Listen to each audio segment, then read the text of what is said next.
लेकिन सवाल ये है कि बनारस में एक सामूहिक दुराचार का केस आया, इसमें 23 लोग आरोपी बनाए गए हैं, अब तक 9 की गिरफ्तारी हो गई है। तो पीड़िता को न्याय मिले इसके लिए सरकार पूरी कोशिश कर रही है। सीपी से मेरी बात हुई है, किसी कीमत पर कोई बक्से नहीं जाएंगे। और यही नहीं हुआ है, अगर इसमें कहीं पुलिस की लापरवाही भी रही है तो उनको भी खिलाफ कार्रवाई की जाए।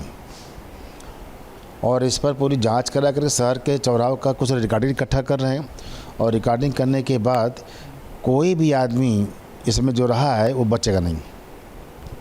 कि काशी में आपने भी सुना, एक चर्चित खबर हो गई है कि एक सामूहिक दुष्कर्म का मामला सामने आया है। इसको लेकर के ये सरकार भी काफ़ी कठोर है और लगातार आरोपियों। देखिए, अब मेरा इसमें स्पष्ट कंसेप्ट है कि चाहे जो भी हो, चाहे भाजपा कार्यकर्ता, सपा कार्यकर्ता, चाहे कहीं भी किसी भी कोई तरह का अगर हमारे बेटियों के साथ, हमारे बहनों के साथ किसी भी तरह का छेड़छाड़ करेगा तो उसके ऊपर प्रशासन तगड़ी से तगड़ी कार्रवाई करेगी।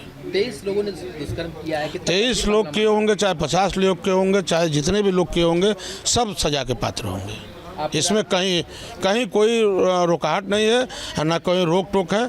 शासन अपना काम करेगा। पीड़िता को आश्वासन दे रहे हैं कि पूरा न्याय निश्चित तौर पर न्याय मिलेगा। न्याय आगे मिल रहा है, आगे मिलेगा।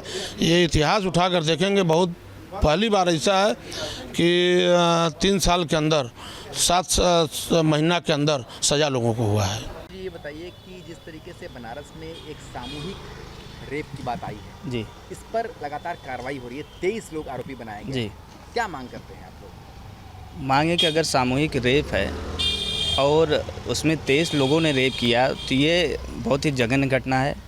उसके खिलाफ सख्त से सख्त कार्रवाई होनी चाहिए। जितने भी दोषी हैं, जितने भी पकड़े गए हैं, बाकी जो अभी नहीं पकड़े गए उनको पकड़ा जाए, उनके खिलाफ कार्रवाई की जाए और उनको कड़ी से कड़ी सज़ा मिले कि बनारस में ऐसा कृत्य आगे न हो पाए।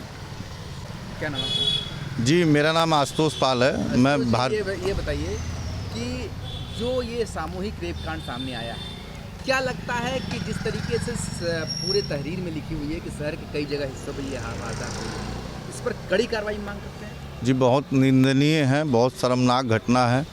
हम इस घटना की निंदा करते हैं और जो भी इसमें दोषी हैं उन पे कड़ी से कड़ी और कार्रवाई हो, और आगे जो इस तरीके के लोग हैं उनको एक संदेश जाए कि हम अगर इस ऐसा काम कुकृत्य करेंगे तो हम पे भी बहुत तगड़ा एक्शन होगा।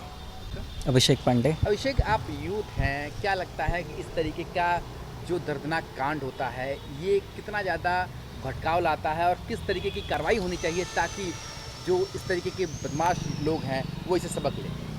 देखिए, मेरे हिसाब से जो ये सब करते हैं उनकी मानसिकता का कुछ कहा नहीं जा सकता कि वो किस मानसिकता के, क्योंकि एक नॉर्मल मानसिकता का इंसान तो ये सब काम करेगा नहीं। और बात रही कि उनके साथ क्या करना चाहिए, तो ये योगी जी की सरकार है और योगी जी की सरकार में महिलाओं पर जब भी कुछ हुआ है तब वो आए हैं, तब उन्होंने किया है। और आप देख भी रहे हैं जैसे कार्यवाही चल रही है वैसे ही कार्यवाही होगी और कड़ी से कड़ी सज़ा मिलेगी। उत्कर्ष। ये बताइए कि इस सामूहिक रेप कांड को लेकर के जो कार्रवाई हो रही है उससे कितना संतुष्ट हैं आप?